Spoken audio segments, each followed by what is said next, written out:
What's up, everyone, and welcome to episode 226 of Two Amazon Sellers and a Microphone, brought to you by Solozo. And today we're going to be talking about consistent keyword ranking and increasing your Amazon sales and a lot of other things. That'll be just scratching the surface. But joining us today to discuss all of this is Gabe Ray from Evolv Commerce. How are you, Gabe? Doing great. Appreciate it. Excited to be here. We are glad to have you here as well. We're excited to dive into, learning your background. We're excited to dive into just the different tactics that you guys are implementing for your clients to grow sales and keep that keyword ranking steady and high. I mean, that's always the game that anyone who's selling on Amazon, that's the game that you're trying to play, is to make sure that when people search for keywords related to your product, that you're there. Whether it's paid or organic. Ideally, it's organic. That's the holy grail on Amazon, is to have the number one organic spot for any keyword. But there's a lot involved in getting there and maintaining it. It's a competitive landscape. So we're excited to talk all about that. But again, we're glad to have you here. And I'd like to open it up by a lot of people listening may not know you, may not know Evolv Commerce. And I'd love to give you the floor for a few minutes just to introduce yourself, talk about your background, and then what you guys are doing for your clients. Perfect. Yeah, I appreciate it. I'll give you guys kind of the elevator pitch, not to bore anybody too much. But Evolv Commerce, we got our start about 10 years ago. It was actually my partner and another partner of his started the company. And they both came from the SEO world. So they understood kind of keywords, like you said, but more in terms of ranking websites. They took those strategies and a lot of the tactics they had learned and basically started their own brand and became, individual third-party sellers, and started doing that. Learned some things, had some bumps and bruises as far as picking bad products, having bad purchases, whatever it might be. But through that, they kind of developed a strategy and then brought myself and another one of my partners on, to where now we've kind of developed a strategy that we can implement to just about any product. And we joke because we've sold everything from like nursing bras to cars on Amazon. And so you can jump in and apply a lot of these same strategies and tactics that are, like you said, targeted towards getting the right keywords in front of the right audience. And by doing that, we can grow sales, we can grow traffic, we can get more reviews. There's so many things that come from just having a good, solid keyword strategy. And so over those years, we pivoted away from building our own brands to consulting and doing a lot more help for those looking and needing, guidance on how to kind of manage and navigate the Amazon jungle. And so we've been doing that almost exclusively, really, for the last 7 years. And now kind of even pivoted again into doing both distribution as well as management. And so you have, in today's Amazon world, you have a lot of these aggregators, you have these accelerators, and we're trying to kind of fit somewhere in between where we can help you both accelerate your business, but at the same time, if you're just good at manufacturing and producing product and you don't want to deal with a lot of the day-to-day, we'll implement the same strategy and growth tactics, but we'll actually pay you for it instead of you paying us to manage it. So it's kind of a perfect fit for everybody. It is. And yeah, it's been fascinating to watch this space evolve. Personally, I've been at Chris, about a decade now. And it's changed a lot. And just the different types of services that are out there. There were no aggregators, there were no accelerators. I talk about this with Chris all the time. When we started our individual businesses, selling it someday wasn't even a thought. It was like, this is just a business. I'm trying to make money. I'm trying to launch good products and fulfill a need in the marketplace and get paid for it. But now you can launch a brand, launch a product, scale it, sell it, do it again, scale it, sell it over and over again. And you see people doing that with great success. Same thing with aggregators. Now we're seeing some shifting in there. Like there's aggregators who maybe grew too fast, maybe didn't have operations fully in place, that are trying to button that up. But it's just constantly changing in this space. But before you got into involved with Evolv, were you in the e-commerce world? What was your personal journey leading up to it? Yeah, so my background I got my start also kind of in the SEO world, doing a lot of partner management and and building up kind of operations for an SEO company based here in Utah. And so I did a lot of that and kind of understood account management, how to create processes and get things to work on a larger scale. And so that was part of my reason coming over here to Evolv, was not only bringing some of my SEO knowledge, but understanding how to develop partnerships, how to grow through kind of expanding into, teaming with softwares and teaming with these aggregators and other people that were out there to say, look, we provide a service that's going to be helpful. Like you mentioned, there's a lot of these aggregators and other people out there that they've got money, but they don't necessarily know how to grow an Amazon business. They just know it's a profitable business. And so we were able to build relationships that way. And so, yeah, my background has always been in both e-commerce as well as kind of the SEO and website world. Even back in my college days, I launched brands online, sold things through eBay, kind of the old school, buying and reselling, kind of flipping products. So it's always been kind of a passion of mine. So this was kind of a perfect fit of taking kind of my marketing and my partner management experience into growing and building brands. And that's what we love, is we get to deal with entrepreneurs every day, and you get to hear cool stories, you get to see cool products. Some products you're like, I don't know how you ever thought of that and why you would think that works, but they do. And so it's kind of cool just to implement these strategies on whatever comes across our desk. SEO, it gets thrown around a lot in the Amazon space. It's kind of a flashy term. Not a lot of sellers really even know what it is or really what they're doing. They've taken a course on how to create a listing, or they watch a couple of videos on how to create a listing, and they just kind of rinse and repeat that throughout the life cycle of all the products they're doing. What exactly is SEO on Amazon? Like what are you looking at? What are you doing to be like a really good optimized listing, and how important is that with the SEO rank? Yeah, that's a great question. I mean, and that's from our backgrounds. When, like I said, we were dealing with websites, we were dealing with kind of the Google side of SEO, and to break it all down, right, at the end of the day, search engine optimization, or SEO, is all about picking the right keywords or phrases that people are looking for. And so when we're doing that, like in the website world and in Google and those search engines, it's all about wanting to be relevant, right? They're relevancy engines. They're all about picking keywords that are relevant to the end user or the consumer or whoever's going to kind of digest the information that's there. And so whether it's a website that has, just information, right? Whether it's Wikipedia or some other page that you're going just to learn about or to study some product, or, you're going on vacation and you want to learn about the location that you're going to, there's going to be a bunch of information on that page. And I could dive into all the spiders and the bots and everything else that's out there. But at the end of the day, it's all about having as much information on the page that's relevant to the end user.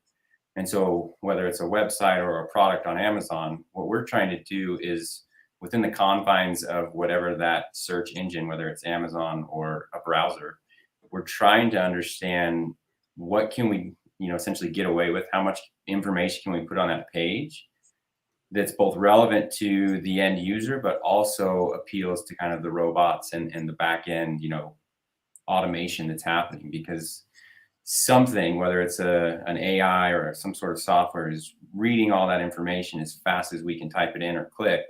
And then it's prioritizing, okay, based on click-through rates and based on conversion rates and all this other stuff, it's saying this keyword is most relevant to this consumer, so we're going to give them these options. Because as we know, Amazon loves to make money, right? So when it comes to Amazon and SEO, the end goal is to get in front of that person that's most likely going to add that product to their cart and check out as fast as possible. Amazon doesn't want to give you, thousands of options to scroll through and look at. They want those top 3 to 5 options to be the most relevant to that keyword or that phrase you've typed in, because they don't want you spending a lot of time, right? I think the average person spends like a minute and a half on Amazon. So they're there to click on something, find what they want, add it to their cart, and get out of there, right? We're busy. We got stuff going. We expect that package to be on our doorstep within an hour nowadays. And so when it comes to keywords, we're trying to pick the most relevant keywords that are perfect for that person. And when I say that, it doesn't necessarily need to be the highest volume keyword. It doesn't have to be the highest search keyword, right? It just needs to be the most relevant and most likely to convert. And so when we look at SEO strategies, we're really trying to figure out where is that product or that brand at in its life cycle? And then based on that, that changes the type of keywords that we target, and it changes the type of keywords that we want to go after. And so, like to your point, Chris, about a lot of people will watch something on YouTube, or they go to some course or seminar and they learn basic SEO strategy, and they pick their favorite, 15, 20, 30 keywords, and they put it on their listing. And then they don't change anything for like 6 months or a year. And then they come to us and they say, well, why aren't we ranking for all these keywords? Like, we did everything they told us. And it's like, well, because you picked the most searched keyword possible on Amazon. You have no reviews. You have no, sales history. You don't have the foundation to build off of to say you deserve to rank for that. Because if I'm Amazon, I'm not going to take some brand new product and give it the prime real estate at the top of the page if it doesn't have the consumer confidence yet, if it doesn't have the review or the reviews and sales to back it up. And so you've got to pick the right keywords at the right time, and then be consistent with adding new keywords and moving keywords around in order to really see growth over time. Let's break that down on the listing side. So let's say we've done our keyword research. We got a list of keywords that we want to target. We've used tools and brand analytics or whatnot. We got all these keywords that I want to do. Where do you focus at? Like, I'm sure the title is obviously one of them, but where do you start, right? I've got a list of keywords. Where am I going with when I create the listing? Where's the first thing that you're doing? Yeah. So the way we like to do it, like you said, because you can go pull a list of keywords and you could have hundreds of keywords that you're interested in, right? And that you want to rank for. I mean, an ideal product should be ranking for thousands of keywords at some point. But if I'm launching a brand new product, if I'm new to Amazon and I've got my list, let's say it's 100 keywords, I want to break those up into different tiers. What I call like my top tier, my mid tier, and then kind of my low tiered keywords. And that can be based off of search volume. It could be based off of number of competitors that are targeting that keyword. There's all those different analytics that are out there, depending on what tool you use. But I want to break that up into, okay, good, better, best kind of thing. That, like, yes, I obviously want to rank for those top keywords as soon as possible, but it's probably not realistic with a brand new product. So I'll take those kind of tier 3 or those lower end keywords that are long tailed keywords, meaning, they're a lot more specific. It's not just like, I'm not just saying like running shoe, but I'm saying, black size 9 running shoe.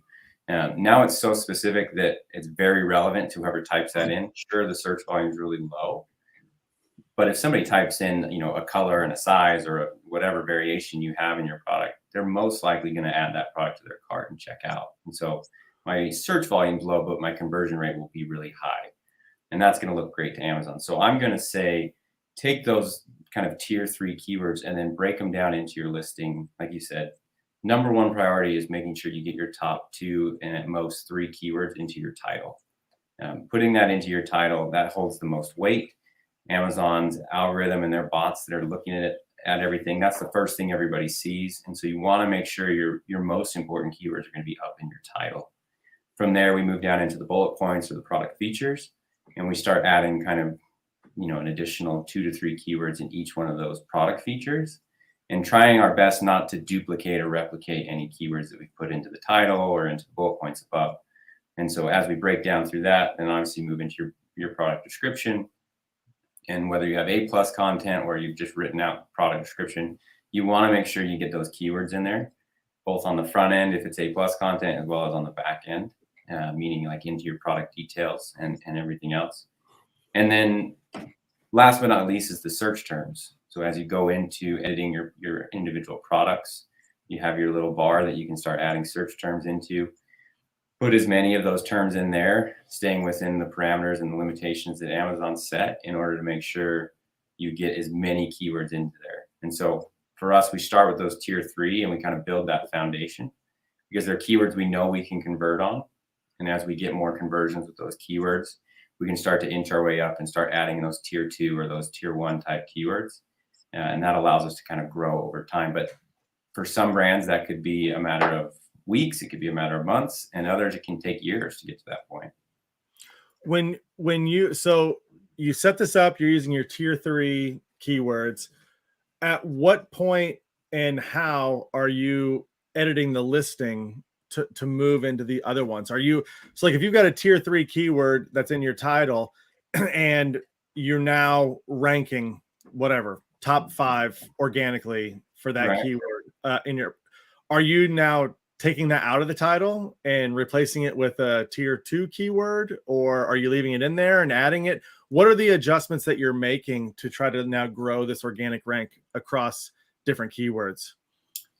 So depending on the type of keyword that it is, if it is a true like long-tailed keyword, then we may break it down a little bit, right? If you know, like in my example, if I say like black running shoe size 9, I may take out something like the size, or I may take out the color, and I start to shrink that long-tailed keyword down to where, you know, you're getting some benefit for something like running shoe in that long-tailed keyword. But as I shrink it down and make it even more specific, or take some of the specifics out of it, it allows me to target those higher ranking, or sorry, those higher searched keywords. And so that's kind of the process, is starting to shrink those down and start targeting those other keywords. Because like to your point, we're tracking the rankings on a daily basis. We want to know not necessarily exactly what number we're at, but where are we trending? Are we trending closer to the first page? Are we trending closer to the top 5 results where we're going to get the most clicks? And as we get into those positions and we notice that we've kind of cemented ourselves there as a top keyword, then we can start to kind of either back off on like running ads towards that keyword and trying to supplement traffic through ads.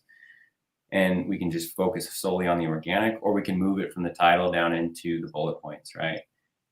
For us, we're constantly analyzing and evaluating not only our position for that keyword and how much traffic we're getting, but what our conversion rate looks like. What's our click-through rate on that keyword?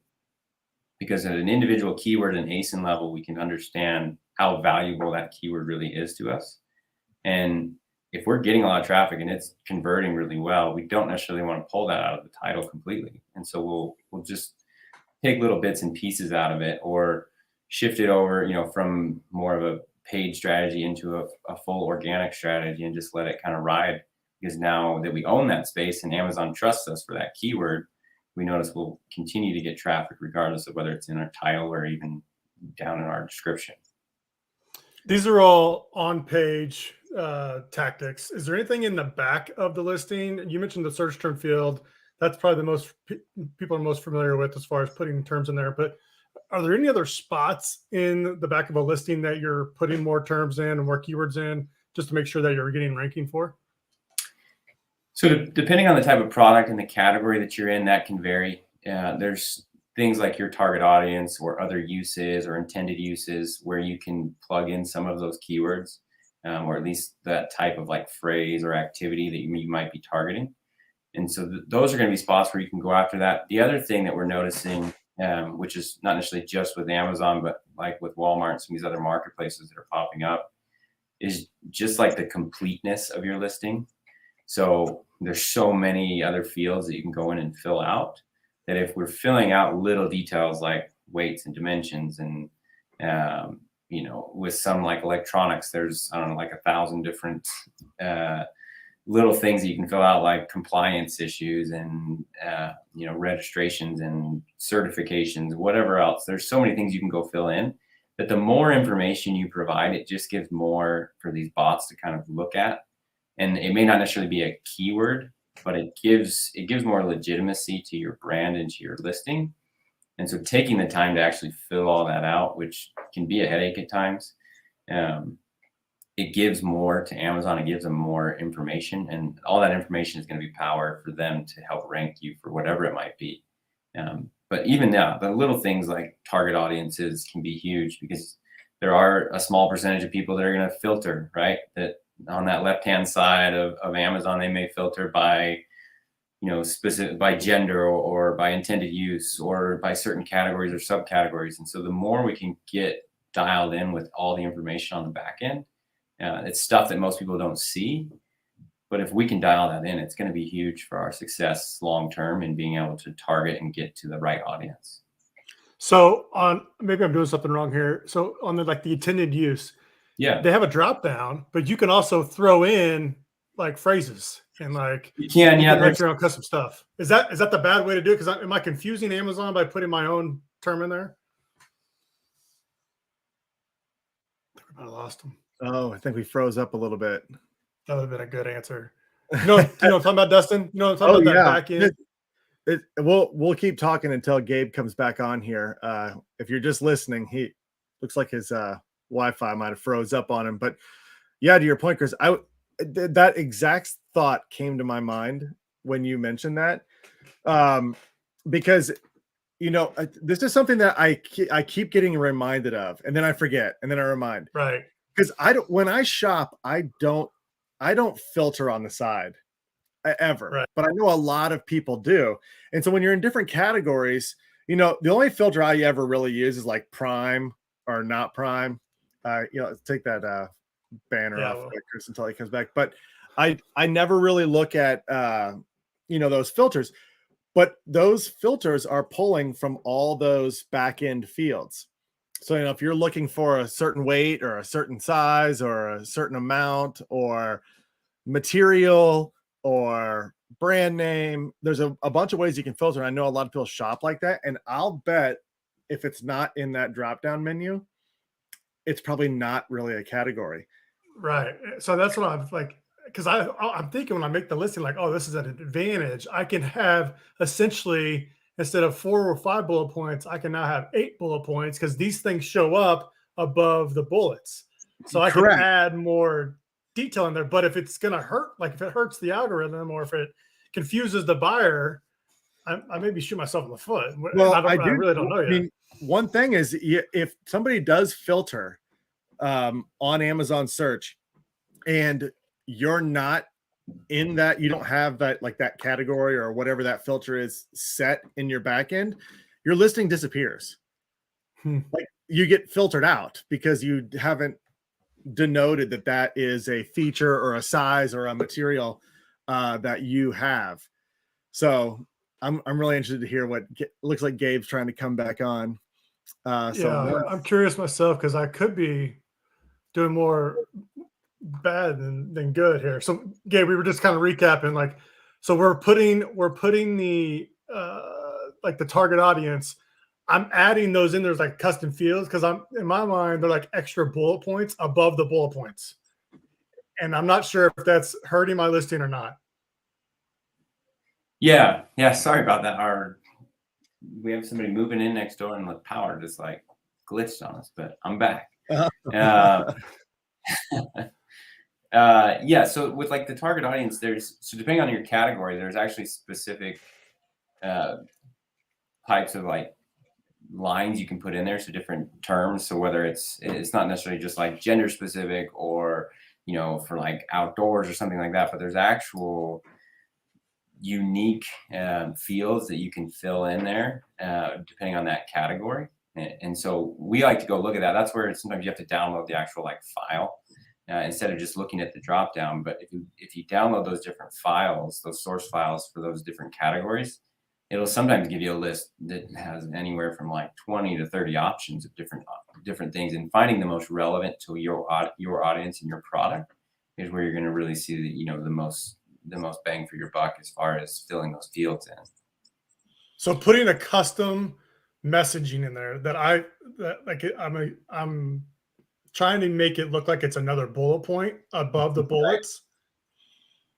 Would that hurt my listing? Would that confuse Amazon because I don't have a field that they've had selected? I'm putting in something totally different.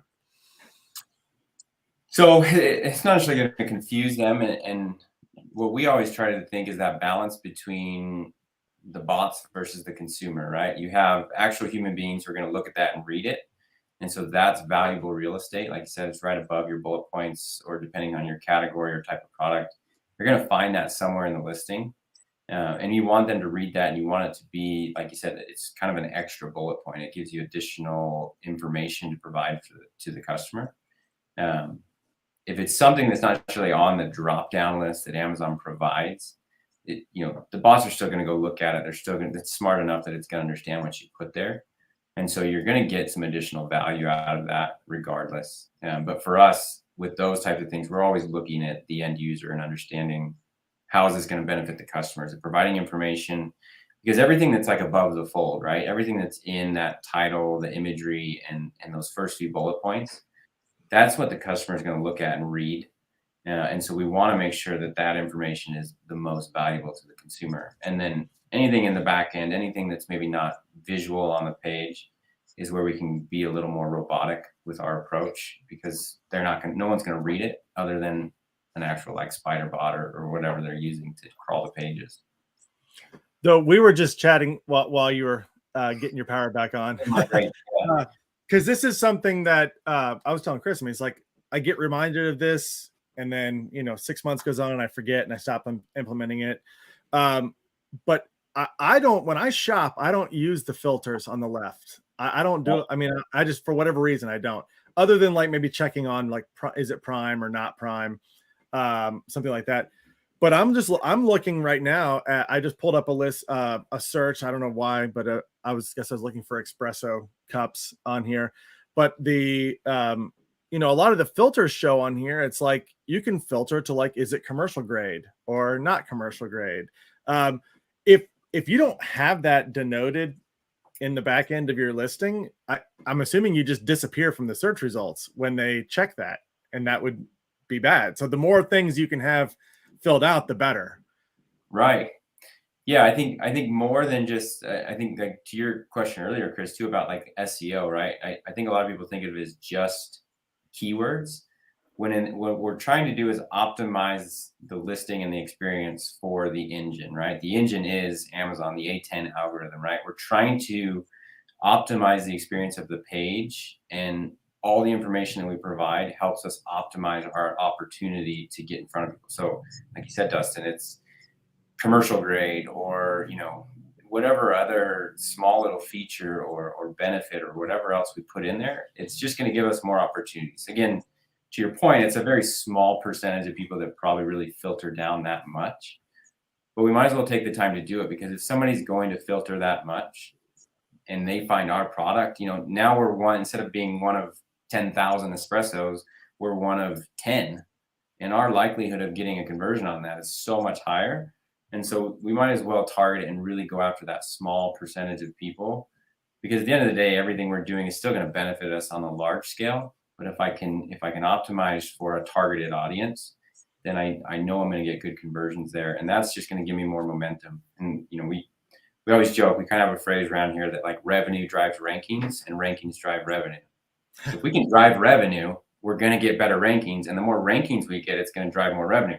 So it becomes this cycle of just driving rankings and revenue. So if I have to be really specific and targeted to get some rankings and start getting some revenue, that's only going to benefit me everywhere else. Yeah. How often are you updating the listing? How often are you like going in and maybe changing the title of bullet points? When does that like happen? Like when's the signal? So for us, it varies based on the life cycle of where you're at with the product. If you're a newer product, you've got to give it enough time to kind of mature and grow in those rankings. And so out the gate, like we may set keywords, and it might be 6 to 8 weeks before we really jump in and start to move things. But kind of the cues, or like the key indicators that we're always looking at are, number one, what's our trending ranking? Are we trending for the first page? Are we trending onto the top 10 or even the top 5 results? If we're there and we have a good click-through rate and we're getting conversions on that keyword, then that's where we start to feel comfortable about, starting to make a transition away from that and being so aggressive towards that keyword. We can start to move it back and peel back a little bit, but then we still watch it, right? Because if I move it from the title to the bullet points and all of a sudden I see my page sessions or page views and my impressions going down, then I realize that, okay, I need to move that back. And so there's a lot of A/B testing that'll happen kind of in that process before we, quote unquote, abandon a keyword or move it too far down. But those are the big things. Are we seeing impressions slow down if we move a keyword? And are we seeing kind of our conversions or our overall revenue starting to be negatively affected? How quick does it update? How quick will Amazon recognize you and index you when you make a change to the listing? They always say, give us 15 minutes and the listing will be updated. But how quick does that actually update before you start to like analyze, did this work or did this not work? So for most of those, we were waiting anywhere from like 3 to 5 days before we can really, and it depends on the amount of traffic that the listing's getting and that keyword's getting. we need to have significant enough data to tell us like, yeah, that was either a great move or, hey, we made a mistake. We need to shift back. For most keywords, we will know, at least have a good trend by 3 to 5 days. I think a lot of the data kind of lagged by about 24 hours. So even though they may index it 15 minutes later, before we really understand the real threat or the benefit or threat to that particular keyword, it's usually within that initial 24 hours, but then 3 to 5 days is what we try to look at. Because Amazon will move you around all day, right? That's why we say like we're not always necessarily looking at the exact number where we rank, because every 15 minutes you could be in a different position. And so we're just trying to see that trend. Are we trending in the right direction? And if we are, and we can sustain that for 3 to 5 days, then we're happy with that. Let's say I sell. Sorry, Dustin. No, go ahead. You got lots of questions. It's good. Yeah. Let's say I sell a dog brush and I save my images to my computer and I save them as a file. This might be an opportunity where this can help out with some SEO and some ranking. When I save those files, like dog brush for large dogs, dog brush for small dogs, and I'm saving the term that I'm targeting for my listing, I'm saving those as the file name for my images. Is Amazon reading that file name, or is that more of a like? I'm assuming Google reads it. Like, is that helping me at all get traffic to the listing? Yeah. So like in the website Google world, they refer to those like image tags, right, or alt tags. Yes, there's been, I've read some studies recently that a lot of people are just talking about that. And we actually were just at a conference. A couple of our guys went to a conference down in Florida where they talked a lot about having quality content and your imagery and even the way, like you said, the naming conventions of your images and your A+ content or whatever. All of that is stored in the back end of Amazon, right? Whether I upload it through a flat file or whether I just manually upload it, through my product details, it's stored somewhere and their bots are going to look at it. And so again, it just goes to the more detail I provide and the more detailed I am with that. So instead of it saying like, JPEG 504, if it says dog brush or small dog brush, that's going to give me a benefit. It's somewhere. It may be minute, right? It might be very small, but it's just that little edge that I can have over the competition. And then, as Amazon becomes more and more crowded and difficult, especially with launching some brands and products, whatever I can do to have a leg up on the competition, I'm going to take advantage of. But I love this stuff. Yeah, I know, me too. Little hacks make big difference. But that naming convention for the image file that Chris is talking about, Google is picking that up, right? So if I search dog brush for little dogs or whatever is the file name, and if I go to the images tab, there's a much better chance of that image being there, which directly links back to the Amazon listing. Exactly. Correct. Yeah. It's kind of that cross marketplace optimization where, we all know Amazon's running ads and they're doing things on Google, right? And so if I'm optimizing my listing and I'm writing titles or I'm naming images, I want to make sure that that's all not only just targeted towards Amazon, but that optimization is going to affect other places. And it's the same with like your website, or if you're trying to drive funnel traffic from your website or social back to Amazon, you want to make sure that all of that is optimized, for capturing people's attention. And again, it's the bots versus kind of the humans, right? It's Terminator, I guess, where trying to keep the robots happy and give them what they want to read and make them, check all the right boxes, but then still visually and the way it reads and the way it flows on their page has to be good enough to where now as consumers, we're all getting smarter and we realize like, okay, they're just trying to hack their way into rankings versus, hey, that actually sounds right. It looks like what I want, and I trust this product or I trust this brand. Mm-hmm. Yeah, I'm just thinking off the topic here. What about Amazon Post? Do those have any type of like SEO juice or any type of ranking that help with your product getting discovered on like another competitor's page? So if you make a really good post and you make the title really optimized, is that going to have any type of benefit? I don't know. I'm confused. Yeah, from like a pure SEO standpoint, I think it's kind of like an ancillary benefit, meaning if I'm creating good posts, which posts are huge, especially if you have a great social media following, you can take advantage of, leveraging that to drive essentially Instagram on Amazon, right? get as many of those posts up and drive traffic through those posts. Because it's only with posts, it's going to go to a very relevant audience. It's going to target those people that are there looking for similar products to what you're offering, or those who have followed your brand, those who are, brand loyalists. And so creating those posts, it's going to get traffic to your page. It's going to show Amazon that you're getting views. And as I get views, that's going to help me. And then if I'm getting a bunch of views for a product that I just launched, if I'm announcing some new product through a post, and there's one of my top competitors who I happen to be targeting with a bunch of keywords, Amazon might all of a sudden start to throw my product under that listing as like shoppers also viewed this, or shoppers also added this to cart, right? So if I can, whatever I can do, again, kind of those small hacks of the more content, the more real estate I take up on Amazon, it's only going to help me, I guess, spread my wings and get out further and spread kind of my net of who I'm going to capture. In the website SEO world, not my specialty. I know, I guess, enough to be dangerous or talk about it or screw it up. But in the website SEO world, backlinks, that's something that Google's taking into consideration. How many high authority websites are, linking to yours or to a certain page or anything that helps you move up the rankings for your inside search. Right. Is anything similar in Amazon's algorithm? I mean, if you've got a whole bunch of websites that are linking to that product page, does it assume that more people are talking about your product and interested in it than others? And does that have an impact on your ranking? Definitely. Yeah. We refer to it like outside sources of traffic, right? Amazon's very protective of all that data, and they're starting to release more of like, where are people coming from when they click on your listings, or how did they find you? But yeah, if I can drive, if somebody goes to Google, like your point earlier about like the dog brush images, if somebody goes to Google and types in like little dog brush or brush for little dogs, and they see my image, or all of a sudden they see my, my Amazon ASIN is being advertised there, and they click on it, that's huge, right? Or even better, somebody types that in, and instead of going to Walmart, they go to Amazon. Amazon loves that. And so the outside source of traffic almost hold more weight than if somebody is already in the Amazon kind of ecosystem and they're just searching and trying to find me.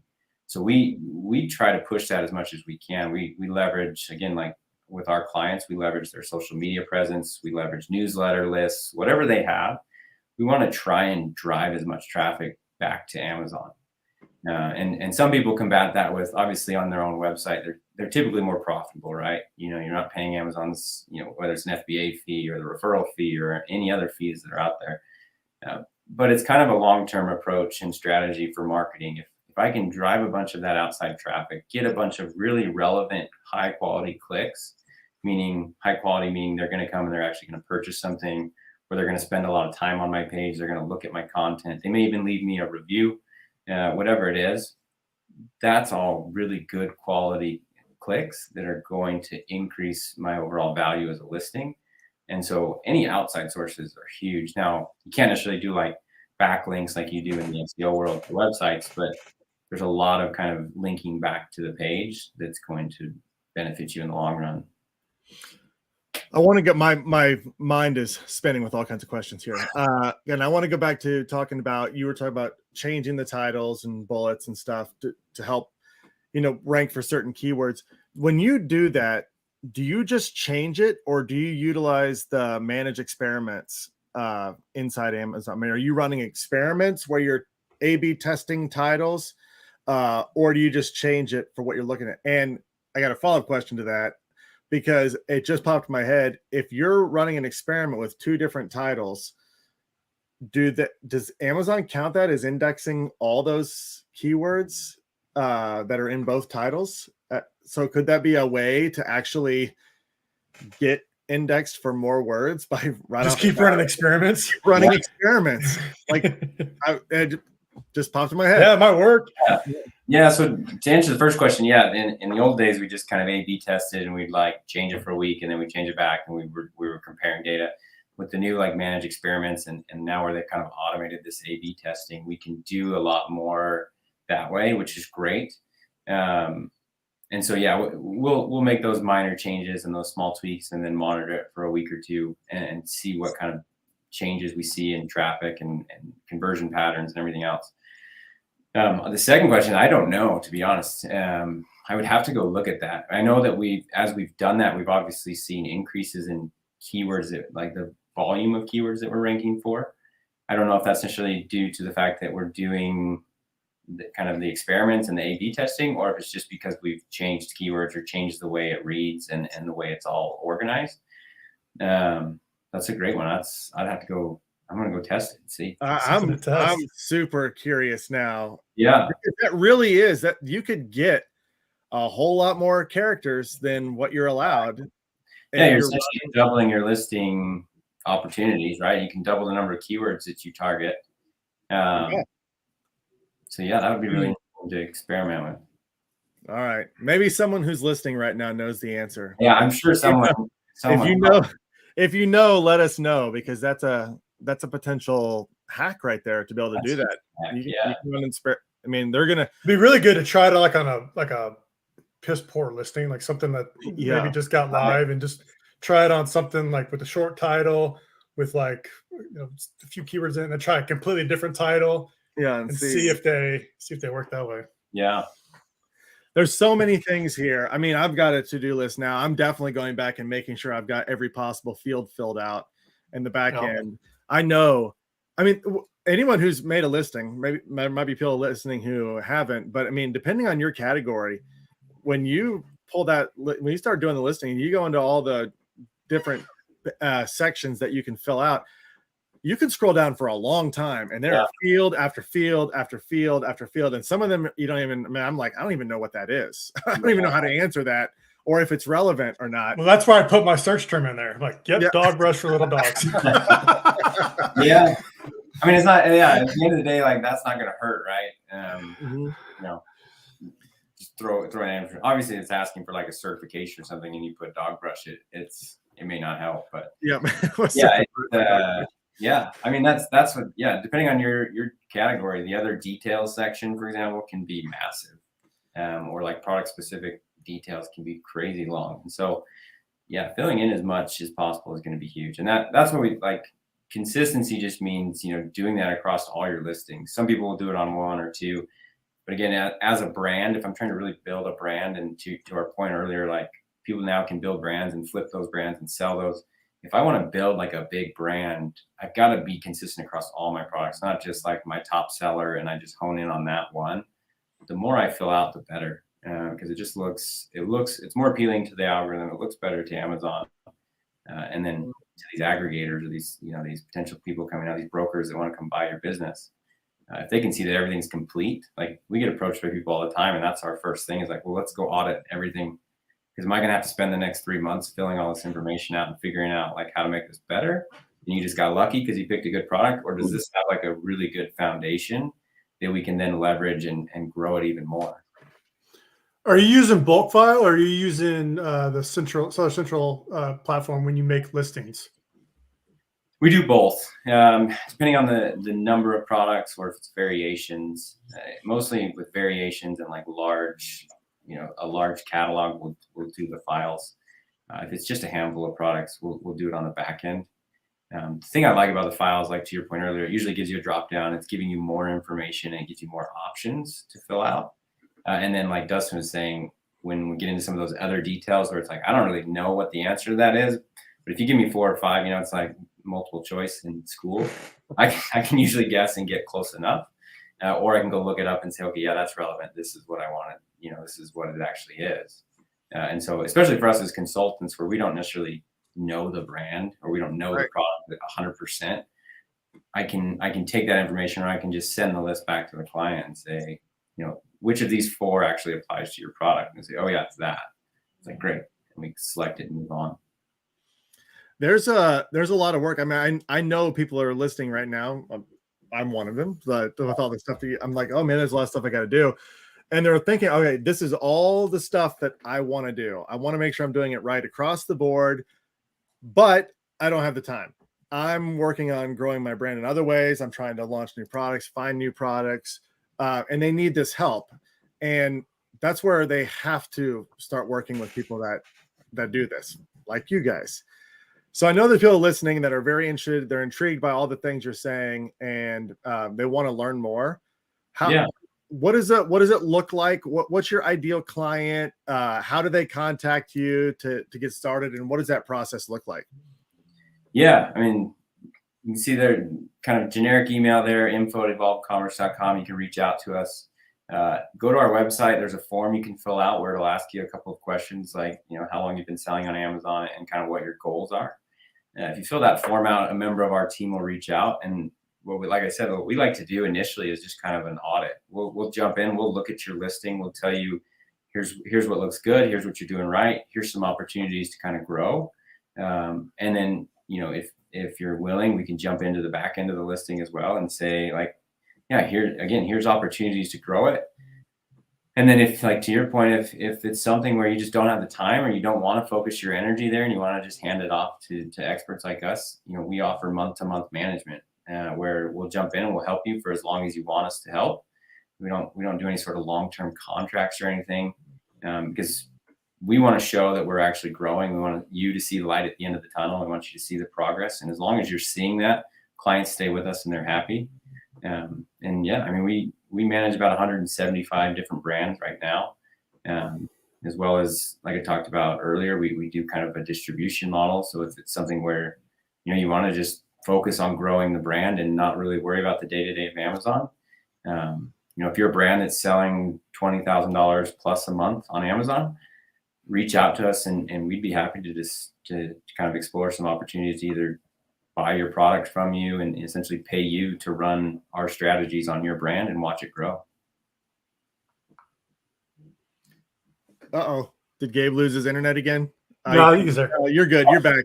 I got real quiet for a second. Yeah, he froze. I encourage everyone, go check Gabe out at evolvedcommerce.com if you're interested. Like you said, fill out the form and get that conversation started. But Gabe, we're gonna have to get you back on. That's great information. We just talked about one tiny aspect of all that is entailed in managing an Amazon account. Just focus on SEO today, but we'd love to get you back on down the road and talk about other things, PPC, anything, images. There's a lot. We could go on and on and on. Reviews, how to generate reviews now in this crazy world we live in. So there's a lot, but we appreciate your time today. Everyone go to evolvedcommerce.com, check them out, and we'll get you back on again soon. Perfect. Yeah, I appreciate it. I love it. And yeah, it's always fun to talk shop with others. We love it too. So we appreciate it. And we appreciate everyone for tuning in today. If you like content like this and you'd like to see more of it, make sure you subscribe to our podcast. You can also see the live streams on Solozo's social media channels. So make sure you go to Facebook, LinkedIn, YouTube, find Solozo and subscribe to those as well.